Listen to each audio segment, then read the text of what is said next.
Voilà, nous sommes dans notre émission Les confinements et l'Évangile.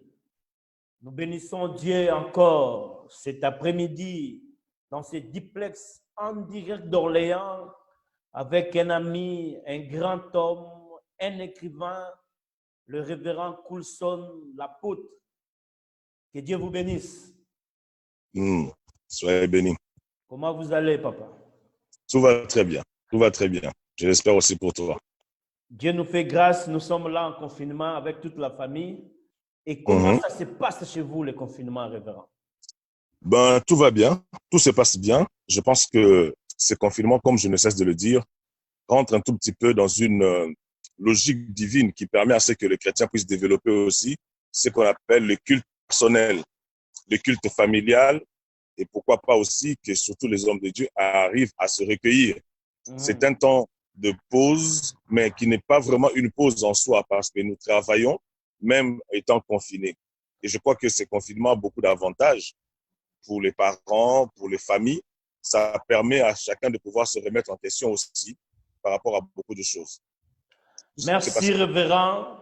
Voilà, comme nous avons dit, nous avons choisi la prière et la parole dans ces moments de confinement. Voilà pourquoi nous invitons les hommes de Dieu, nous partageons des expériences, la parole de Dieu. L'objectif ici, c'est pour soutenir une personne, bénir quelqu'un qui nous suive en ces moments, dans ces duplex, afin que quelqu'un soit soulagé, qu'il comprenne que Dieu est avec lui dans ces moments. Mais nous avons un grand thème à développer avec l'apôtre Coulson, la guerre médiatique et le confinement. Il y a un vent qui souffle au niveau de nos médias et qui dérange et qui ne fait pas bon avec les enfants de Dieu. Voilà pourquoi nous voulons écouter les pensées de Dieu au travers de son serviteur pour voir quel remède qu'il peut donner à tous ces gens qui vont nous suivre en cet instant. Je vous dis que Dieu vous bénisse, partagez ces moments, ça va aider une personne. Révérend, d'emblée, nous entrons dans nos questions. Quelle est votre analyse par rapport à ces temps que nous passons? Voilà, c'est comme je l'avais dit tout à l'heure, ce temps que nous passons est tellement, c'est un temps particulier, un temps de remise en question, un temps qui, pour moi, je l'espère, aussi pour d'autres personnes, permet à chacun de pouvoir se mettre à la brèche, que chacun soit à son poste. Un peu comme Habakkuk disait que je me tenais à mon poste. C'est-à-dire, aujourd'hui, nous, les serviteurs de Dieu, en particulier, je crois que le monde entier en général, chacun de nous est devant un miroir pour montrer notre impuissance, notre incapacité face à une pandémie qui nous a tous cloués pratiquement, qui a fraîchement mis par terre même les économies des grandes nations et même l'argent de beaucoup d'hommes riches. Aujourd'hui, les pays industrialisés sont incapables, sont impuissants face à un virus qu'on qualifie ici en France d'un ennemi invisible. Et je pense que pour nous, Église, c'est vraiment un temps de remise en question. Un temps de remise en question, non pas une fatalité comme telle, mais bon, c'est juste un temps de remise en question pour que chacun de nous puisse se dire qu'à part Dieu, il n'y a personne d'autre. Nous restons humains, quelle que soit notre fonction, quels que soient nos miracles, nous restons humains. Il y a des choses qui échappent à notre contrôle, mais au-delà de cela, nous avons quand même des outils que Dieu nous donne pour nous permettre de pouvoir rester toujours en alerte, toujours fort spirituellement, même si la pandémie fait des ravages par-ci et par-là. Merci, révérend. Mais est-ce que nous avons des avantages à tirer dans ces temps que vous venez d'expliquer? Est-ce que vous pouvez nous énumérer quelques avantages qui vont nous aider, et le pasteur et les enfants de Dieu qui nous suivent en cet instant? Voilà, c'est vrai que jusque-là, je ne parle que sur les pasteurs, les serviteurs de Dieu, mais j'aimerais dire à tout le monde que le confinement a un grand avantage. Vous savez que la solitude dans la vie a toujours été un moment important. Je ne suis pas en train de parler des claustrophobes, les gens qui aiment toujours se recroqueviller sur eux-mêmes, qui aiment toujours rester seuls, qui sont associables, mais je parle de la solitude. La solitude permet à l'homme de se remettre en question. La solitude permet à l'homme de pouvoir réparer ce qui n'a pas été fait. La solitude donne du temps à l'homme de pouvoir penser à ce qu'il pourra faire demain. Parce que je vous dis que vous devez savoir que durant ce temps de confinement, plusieurs pauvres s'appauvriront davantage. Plusieurs pauvres, certains pauvres vont devenir riches certains riches vont s'enrichir de plus en plus, certains riches aussi, d'autres riches, si vous voulez, vont s'appauvrir parce que les gens pensent que le monde est en arrêt. Les gens pensent que le monde est dans une pause continuelle. Non, c'est un temps important qui doit permettre à chacun de pouvoir réaliser ce qu'il n'a pas pu réaliser hier. C'est pas parce que les gens ne partent pas au travail que les gens ne travaillent pas. Le travail continue à fonctionner. Jésus disait que mon Père agit jusqu'aujourd'hui. C'était un scandale pour les gens parce qu'on savait que Dieu s'était reposé le 7e jour. Mais Jésus dit que mon Père agit jusqu'aujourd'hui. Ça veut dire qu'il faut que chacun de nous se dise, si je ne travaille plus, y a-t-il pas autre chose que je peux faire aujourd'hui durant ce confinement? Certainement. Il y a des choses à faire. Pendant que les gens pensent à dormir tôt ou à dormir tard et se réveiller tard, pourvu que le temps passe, il y a des gens qui sont aussi en train de réfléchir à comment la vie va se passer après le confinement. C'est-à-dire que le confinement, l'avantage du confinement, c'est vraiment la réflexion. Parce que celui qui réfléchit sur les choses trouve le bonheur. Et chacun de nous passe son temps à bien réfléchir sur sa vie et sur sa vie après le confinement. C'est un très grand avantage pour moi. En fait, je pense que ce soit pour les serviteurs de Dieu, pour les citoyens lambda, en tout cas pour tout le monde, le confinement est un grand avantage. Et est-ce que nous pouvons aussi tirer quelques désavantages dans ces confinements? C'est possible? Bon, les désavantages, pour faire suite à ce que je viens de dire tout à l'heure, c'est lorsqu'on ne comprend pas le pourquoi du confinement. Même si c'est par rapport à une raison médicale, mais je pense que le confinement, si on ne le comprend pas, on trouve que c'est de l'ennui, puisqu'il y en a qui s'ennuient. Et à cause du fait que le confinement devient un ennui, les gens maintenant vont rester dans la distraction. Ils vont passer tout leur temps devant la télévision, soit devant le théâtre, des films, des choses qui n'instruisent pas du tout, parce que leur but, ils tiennent absolument à faire passer le temps, à perdre le temps. Pour le temps que nous perdons, nous ne savons plus le récupérer. Donc, les désavantages du confinement, pour moi, c'est le manque du côté positif, du regard positif de cette situation. Et ces désavantages vont se manifester dans plusieurs domaines. Dans les domaines spirituels, les gens vont beaucoup plus dormir, comme je l'avais dit. Les gens ils vont grossir, ils vont prendre du poids. Voilà. Et puis après, ça sera manger, boire, manger, boire. Les gens oublient qu'il faut s'exercer, faire un peu de sport. Et comme c'est de l'ennui pour eux. C'est-à-dire que tout ce qui peut être activité génératrice d'une certaine instruction, d'un certain bien-être dans la vie, l'homme ne voudra même pas s'y mettre. Pourquoi? Parce que c'est dit que je m'ennuie. On ne peut pas s'ennuyer. Les gens qui n'ont pas compris que le confinement, c'est un temps de réflexion, un temps de remise en question, ces temps-là risqueront de sortir du confinement, franchement, désœuvreux et malheureux. C'est ça le côté négatif du confinement lorsqu'on ne le comprend pas, en fait. Comme nous, ici en France, on nous dit jusqu'au 11 mai. Je pense qu'il y en a qui ont baissé les bras pour dire 11 mai, qu'est-ce que je vais faire? On a toujours des choses à faire. Tout dépend de la vision que nous nous faisons de ce qui nous arrive. C'est un peu ça. Merci, révérend. Vraiment, je crois que ce soir encore, dans ces directs, quelqu'un sera béni en nous écoutant. Mais nous entrons dans le vif de notre sujet, de notre thème, la guerre médiatique et le confinement. Comment définissez-vous la guerre médiatique? Voilà, la guerre médiatique, c'est tout simplement un esprit de déguisement, tout ce qui se cache derrière une information. Parce qu'il faut savoir que derrière tout ce qu'on nous dit, il y a ce qu'on devait nous dire. Imaginez-vous, dans Genèse chapitre 3, le serpent vient voir la femme pour lui dire, Dieu a-t-il réellement dit? Donc, il y a ce qu'on dit et ce qu'on devait réellement dire. Alors, tout ce que nous suivons à la télévision, tout ce que les gens racontent par-ci, par-là, les informations qu'on relaye de fois à tort et à travers, constituent ou peuvent constituer un instrument de guerre, un instrument que l'ennemi peut facilement utiliser pour déséquilibrer la foi de plusieurs personnes. Or, ces informations aussi, vues autrement, peuvent être des instruments que Dieu pourra utiliser pour nous communiquer la force et la foi. Et je pense que la guerre médiatique, c'est un instrument très efficace que les gens utilisent même en temps de guerre. Vous allez voir peut-être que les rebelles vont dire que nous avons tué 100 militaires et les forces loyalistes diront peut-être que nous avons abattu 1000 rebelles. Tout ça, c'est dans le but de déséquilibrer, de déstabiliser le camp adverse. Donc, une guerre médiatique, c'est une guerre qui vise à déstabiliser les autres, non pas avec les armes conventionnelles ou non conventionnelles, mais en utilisant une arme qui est très efficace, qui s'appelle la parole, à travers l'information, évidemment. C'est ça. Merci, révérend. Merci, c'est très bien expliqué. Mais croyez-vous aujourd'hui que la guerre médiatique a l'impact par rapport à ces pandémies? Bien sûr. Parce que vous allez voir que depuis que l'histoire a commencé, on parlait plus de morts, des cas de morts. Donc ça veut dire que personne ne pouvait guérir de ces virus. Personne ne pouvait guérir de cette maladie. C'est devenu franchement désastreux. Les gens étaient désespérés en écoutant le nombre de morts qui ne faisait que croître.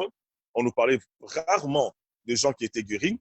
Et au fur et à mesure que les gens entendaient ça, je pense qu'il y en a qui sont tombés malades, non pas parce qu'ils ont été infectés, mais simplement, il y a la peur. La peur a généré d'autres maladies et sans nom. Et je pense que parmi ceux qui sont morts, je ne suis pas médecin pour faire ces analyses-là, mais parmi ceux qui sont morts, il y en a aussi qui ont été peut-être tués par la peur, mais on ne pourra pas le dire.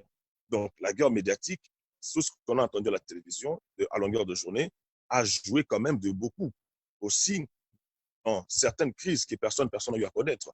Il ne faut pas négliger, il ne faut pas sous-estimer l'impact de l'information. L'information permet à l'homme d'avoir accès à une connaissance. Et si la connaissance à laquelle tu as eu accès n'est pas la bonne ou la meilleure, eh bien, qu'est-ce qui va se passer? Tu seras soumis au diktat de l'esprit derrière lequel l'information était communiquée ou l'esprit derrière lequel la personne parlait. Parce que derrière chaque information se cache toujours un esprit. Et c'est ça la guerre médiatique qui va faire l'objet, n'est-ce pas, de notre sujet aujourd'hui. Est-ce que nous pouvons détecter cet esprit qui est caché derrière toutes ces informations que nous recevons pour ces pandémies? Moi, je pense que l'Église, par exemple, n'est pas là pour minimiser certains dégâts, certains faits. Nous conseillons à tout le monde de se laver les mains, de prendre au sérieux toutes les mesures de distancement, tout ça. C'est bien, tout ça, c'est important. Mais au-delà de tout ça, qu'est-ce que Dieu a dit? C'est ça aussi. Parce que le fait de dire aux gens, faites attention, ne sortez pas, tout ça, nous allons rendre compte que certaines promesses de Dieu sont en confinement aussi. Certaines paroles que Dieu nous a dites risquent d'être prises à la légère. Par exemple, aujourd'hui, on ne se serre pas la main. On ne se serre pas la main. Et pourtant, on ne reste plus les gens chez nous à la maison. Donc, nous vivons seuls. Donc, quelque part, ça combat contre l'hospitalité. Vous voyez? Ça combat contre l'hospitalité. Mais c'est là où je me suis posé la question de savoir, y a-t-il pas moyen de contourner aussi cela? C'est-à-dire que pour détecter l'esprit maléfique derrière certaines informations, je dis bien, nous ne sommes pas contre ce qui a été dit, nous appuyons cela, mais en tant que serviteurs de Dieu, nous devons avoir une autre lecture aussi des choses.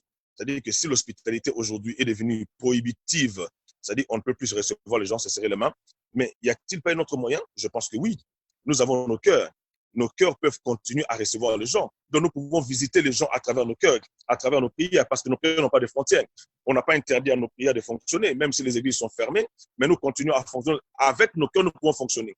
Donc c'est simple. Lorsque tu te rends compte que toutes les mesures qui ont été prises ne te facilitent pas ta chrétienté, ne te facilitent pas la vie de prière, tu dois prier Dieu pour que tu reçoives une autre révélation afin de contourner toutes ces barrières qui sont aujourd'hui devenues pratiquement officielles. Voyez? Donc, je pense que c'est facile qu'une personne détecte l'esprit qui se trouve derrière ces mauvaises informations en s'appuyant sur ce que Dieu a dit. Nous n'allons pas à l'encontre de ce que les autorités ont dit, ont édicté comme mesure, mais nous restons toujours dans la foi avec la conviction que Dieu n'a pas cessé de fonctionner. L'hospitalité continue à fonctionner, par exemple, jusqu'à aujourd'hui. Tu ne diras pas que puisque je ne sors plus, puisque je ne rends plus visite aux gens, hurrah, je vais commencer à manger seul, je vais commencer à vivre seul. D'ailleurs, moi, je n'aime pas que les gens viennent chez moi. Non. La Bible dit, en exerçant l'hospitalité, quelques personnes ont reçu des gens chez elles sans les savoir. Donc, nous pouvons continuer à recevoir les gens dans nos cœurs, à travers nos prières, même si nous ne sortons pas, même si nous ne rendons pas visite aux frères et sœurs, même si nous ne serrons plus les mains, nos mains sur le cœur peuvent nous faire ressentir encore la chaleur de l'amour fraternel que nous pouvons faire ressentir aux autres, même au loin, à travers nos prières, un geste, un coup de fil, un texto, pourquoi pas. Est-ce qu'il y a un plan, le pourquoi de cette guerre médiatique? Est-ce qu'il y a un plan du diable? C'est quoi la cause? Bien sûr, je pense que même si on ne peut pas le voir partout, parce que c'est vrai qu'il n'est pas partout, mais nous devons toujours avoir l'esprit de discernement. Parce que je pense que je ne serai pas le seul à reconnaître que les informations qui ont été relayées depuis le début du confinement ou même depuis le début de la pandémie, il y a beaucoup de gens qui ont été vraiment dans une stupeur, il y a beaucoup de gens qui ont été qui étaient dans la panique totale. Vous voyez, moi je rejoins David dans Psaume 85, verset 9, qui dit « Je n'écouterai que ce que dit Dieu ». Ça veut dire que derrière tout ce qu'on dit, il faut que le chrétien puisse avoir la révélation de savoir quel est l'esprit qui parle. Parce que n'oubliez pas que Jésus disait aux gens, qui suis-je? On lui dit, mais Pierre a dit, tu es le Christ, le Fils du Dieu vivant. Il dit, ce n'est pas la chair ni les sangs qui t'ont révélé ces choses, mais c'est mon Père qui est dans les cieux. Quelque temps après, la même bouche dira encore à Jésus, ne meurs pas, reste avec nous. Jésus dira, arrière de moi, Satan. Donc Jésus, lui, ne s'en tenait pas à ce qui était dit. Jésus, lui, allait au-delà de ce qui était dit en discernant l'esprit qui motivait une information, l'esprit qui motivait une déclaration. Donc, c'est ça qui doit vraiment pousser les chrétiens à une vie d'intimité avec Dieu. Parce que si nous sommes seulement habitués à écouter Dieu à l'église, à écouter Dieu par le pasteur, il nous sera difficile d'écouter Dieu en secret. Lorsqu'on suit une information, on écoute des informations, nous pouvons aussi avoir l'esprit de discernement pour aller au-delà de ce que les journalistes disent. Parce que Dieu a aussi ces journalistes que nous sommes. Nous sommes des journalistes de Dieu pour communiquer aussi aux hommes les informations de Dieu. C'est pourquoi je dis que ces temps-ci, il faut que chaque serviteur de Dieu soit à son poste. Il faut que les apôtres nous aident à avoir une nouvelle version de choses par rapport à cette situation. Il faut que les prophètes nous donnent l'ainsi dit le Seigneur. Qu'est-ce que Dieu a dit? Nous entendons entendre de la part de prophètes la pensée de Dieu. Non pas seulement qu'on nous dise que nous, la pandémie va prendre fin tel jour. Bon, même si elle prendra fin tel jour, mais quelle est la pensée de Dieu? Qu'est-ce que Dieu a dit de ces temps? Qu'est-ce que Dieu redonne la joie? Allô, apôtre? Oui. L'évangile qui va nous donner encore l'envie d'écouter Jésus. Nous voulons que les docteurs des cure-oreilles puissent nous donner la vraie version de choses. Donc, je pense que nous voulons que les pasteurs nous communiquent une nourriture qui va nous garder dans la bergerie, même si nous sommes en dehors de nos églises physiques, mais nous voulons que les pasteurs nous communiquent une parole, une nourriture qui va nous aider à rester dans la bergerie. Donc, c'est un peu ça. Merci, révérend. Je crois que quelqu'un est en train d'être béni en cet instant parce qu'il y a eu vraiment des frustrations sérieuses au niveau des informations. Les gens étaient paniqués, la crainte, la peur. Donc, voilà pourquoi nous mettons de tels thèmes pour aider une personne qui est dans la panique, aider une personne qui est dans cette angoisse, qui est ébranlée. Mais je crois qu'au travers de l'homme de Dieu, il y a un soulagement, il y a une parole de réconfort, que Dieu bénisse son serviteur. Mais révérend, quels sont les remèdes au peuple de Dieu actuellement par rapport à toutes ces infos, à cette guerre médiatique? Est-ce qu'il y a un remède? Qu'est-ce que nous pouvons faire? C'est quoi qui peut nous aider à comprendre que derrière ça, il y a quelque chose derrière ça, je dois me faire ça? Le remède est simple. Le remède est simple. Quand David dit que je n'écouterai que ce que dit Dieu, c'est question de choix. Il faudrait que chacun de nous fasse le choix, soit de ne suivre que ce qui se dit, ou au-delà de ce qui se dit, de consulter aussi Dieu pour savoir ce que Dieu a pensé. La pensée de Dieu prime. Vous savez, lorsque David était devant Goliath, il a commencé d'abord à livrer une guerre médiatique. N'oubliez pas qu'Israël était resté là pendant 40 jours et 40 nuits en train de chanter, de danser. Mais les chants et les danses n'ont pas servi à Israël parce que Dieu n'attendait pas qu'Israël chante ou danse. Dieu attendait qu'il y ait un courageux, un audacieux qui puisse affronter Goliath. Or, ce qu'Israël a oublié, c'est que Goliath avait la force médiatique. Parce que quand il a vu David, il a commencé par parler. Il dit à David, qui es-tu? Tu me prends pour un chien pour que tu me ramènes des pierres. Je ne vais pas rentrer dans trop de considérations là-dessus, mais juste pour dire que avant que Goliath ne puisse combattre David, ils se sont battus médiatiquement. C'est-à-dire que les enfants de Dieu doivent savoir que tous ceux qui ébranlent sa foi ne viennent pas de Dieu. Il faut qu'ils fassent un choix. Le remède, c'est le choix que nous devons faire. Nous avons la liberté de ne rester que sur ce qui se dit ou, après avoir entendu ce qui se dit, d'aller consulter Dieu pour savoir quelle est la pensée de Dieu par rapport à tout ce qu'on venait d'entendre. Est-ce que Dieu parle aujourd'hui de la mort? Est-ce que Dieu dit que c'est vraiment une fatalité? Quelle est la pensée de Dieu? C'est là où je dis qu'il est important que les enfants de Dieu recourent à la parole de Dieu. Parce qu'il y a une parole par rapport à cette situation. Nous savons que Jésus est mort pour nous. C'est vrai parce que cette pandémie touche tout le monde. Ça touche les pasteurs, les chrétiens et autres. Mais je pense que même si cela arrive aux serviteurs de Dieu, aux chrétiens, tout ça, chacun de nous qui est encore en vie, il doit faire le choix de refuser, de se laisser avoir par la peur qui communique ou transmet cette maladie. Et chacun de nous a la liberté, n'est-ce pas? Je le dis, c'est question de choix. Que chacun de nous fasse le choix. Moi, j'ai fait le choix de n'écouter que Dieu dans tout ce qui se dit. Donc, chacun de nous, s'il veut prendre ce remède-là, il est aussi libre de prendre ce remède ou de passer son temps à ne penser qu'aux gens qui meurent, à ne penser qu'au cas qui ne fait que s'aggraver. Chacun de nous a la liberté. David a choisi de ne pas écouter ce que Goliath disait, mais de transformer ce que Goliath disait en un instrument de témoignage. Donc, nous aussi, nous pouvons nous servir de ce qui se dit et en opposant cela à la parole de Dieu, nous allons nous rendre compte que nous sortirons plus que vainqueurs de cette situation qui est calamiteuse. C'est un choix à faire. Merci, révérend. Merci beaucoup. Je crois que c'est vraiment un thème qui va beaucoup nous aider. Voilà, c'est ça l'objectif. Nous voulons aider une personne. Que Dieu bénisse tous ceux qui sont connectés dans ce direct et je vous demande de partager, que tout le monde écoute ces choses, ça va nous aider. Que Dieu soit béni. Mais révérend, quel est le rôle des pasteurs dans tout ça? Est-ce que le pasteur a un rôle à jouer dans toutes ces guerres pour aider les enfants de Dieu? Voilà, je pense que la première des choses, le premier rôle du pasteur, c'est de ne pas relayer à satiété tout ce qui se dit. Parce qu'aujourd'hui, même les enfants de 4 ans, de 5 ans, tous les enfants qui comprennent déjà, les enfants qui parlent, ils savent, ils sont même informés. Aujourd'hui, se laver les mains, c'est devenu comme un rituel. Tout le monde le sait. Le distancement, on le sait. Tout ça, on sait. Mais le pasteur ne peut pas passer son temps à montrer aux gens que c'est dangereux. Jésus va revenir bientôt. Jésus n'a pas choisi, attendez, pour que Jésus revienne, il ne choisit pas les calamités.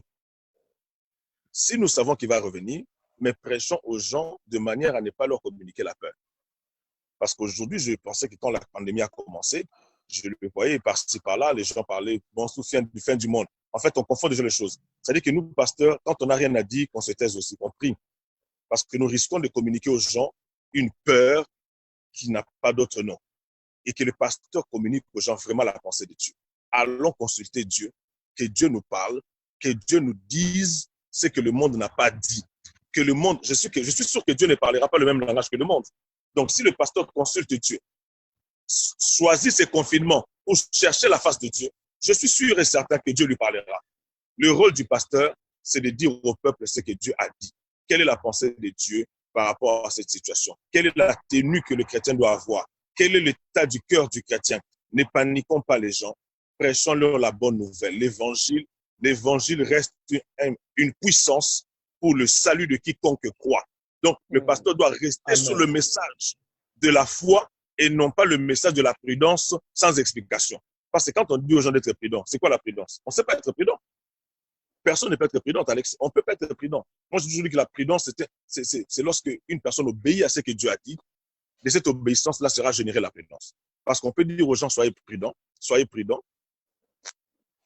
Si Dieu ne t'aide pas, tu ne seras jamais prudent. Là où tu te crois en sécurité, c'est là où viendra aussi ton malheur. Donc, que les gens soient beaucoup plus portés par le pasteur à croire en Dieu, à croire en l'évangile, à aimer la prière, à aimer la solitude avec Dieu et à aimer aussi le prochain, même au loin, qu'on puisse manifester l'amour, que les pasteurs prêchent l'évangile. Non pas l'évangile de la peur, non pas la pensée positive, non pas des déclarations positives, mais que le pasteur nous prêche l'évangile de la foi. Nous avons besoin de la foi en ces temps de guerre médiatique.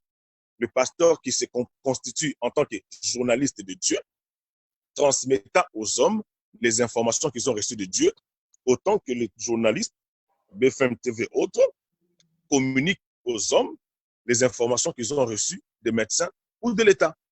Nous devons transmettre aux hommes les informations que nous recevons de notre gouvernement céleste, parce que c'est lui qui domine sur toutes choses ici-bas.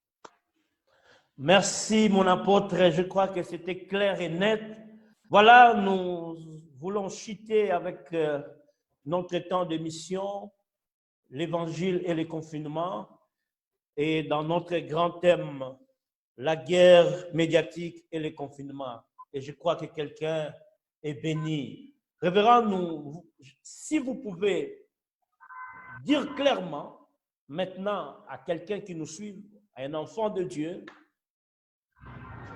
sa façon d'être, un message clair, afin qu'il soit illuminé dans tout ce qui s'est dit, afin qu'il ne croie plus à ce Père, à la crainte. Parce que nous tous, quand nous suivons les informations, quelque part, vouloir ou pas, ça bouge. Et surtout que nous perdons nos frères et sœurs, nous perdons nos pasteurs, nous perdons nos amis, nos parents. Et le corps, des fois, ça s'affaiblit de voir toutes ces choses. Mais quel est le message que vous pouvez donner maintenant d'espoir, de la foi que tu viens de dire à une personne maintenant? Je vais dire deux choses. La première est que nous devons faire un effort pour ne pas répéter ce que la télé a dit, sauf si ce sont des consignes. Mais ce sont des informations relatives à tout ce que cette pandémie est en train de faire comme ravage. C'est même pas la peine de répéter ça. C'est-à-dire que même les gens que tu reçois au téléphone, les gens qui t'envoient des messages, si ce sont des messages alarmistes, des gens qui aiment émeuter les autres, il serait temps de les bloquer même. Tu ne peux pas écouter quelque chose qui te communique par la paix. Et deuxièmement, toi-même fais aussi un effort, fournis un effort pour ne pas répéter cela de ta bouche. Parce que n'oublions pas que ce n'est pas les autres qui nous condamnent. Ce ne sont pas les autres. C'est notre propre bouche qui nous condamne. Je ne cesse de le répéter. En ces temps de confinement, veille sur ce qui sort de ta bouche. Ne dis pas n'importe quoi parce qu'un oiseau a le risque de récupérer ce que tu as dit et faire de cela une réalité dans ta vie. Si tu veux de nouvelles réalités dans ta vie, confesse ce que Dieu a dit. Josué 1:8 nous dit que ce livre de la loi ne s'éloigne point de ta bouche. Si tu répètes le livre de la loi, c'est que le livre de la loi, les articles qui sont consignés dans les livres de la loi, eh bien, les paroles qui sortiront de ta bouche imposeront un certain dictat divin autour de toi. Que Dieu nous aide à prendre ces choses au sérieux.